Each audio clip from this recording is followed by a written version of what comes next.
मैं देख रहा था कि चंद ऐसे कैरेक्टर जो पीटीआई से ताल्लुक़ रखते हैं, उनको भी मतीउल्लाह जान का दर्द जो है वो बड़ा उठ रहा है।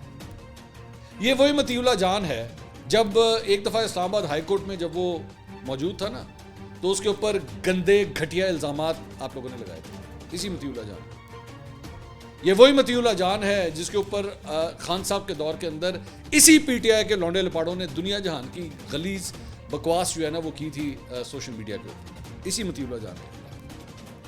आप लोगों की हिमायत और आप लोगों की सपोर्ट नहीं ज़रूरत, क्योंकि आप लोग भी वही गंदगी है। किसी सूरत उन एंकरों की, उन यूट्यूबर्स की, उन सहाफ़ियों की बिल्कुल सपोर्ट की ज़रूरत नहीं, क्योंकि आप लोग चलते हैं एजेंडे के तहत। आज मतीउल्लाह जान का जो है ना आपको बहुत प्यारा लग रहा है, बहुत अच्छा लग रहा है।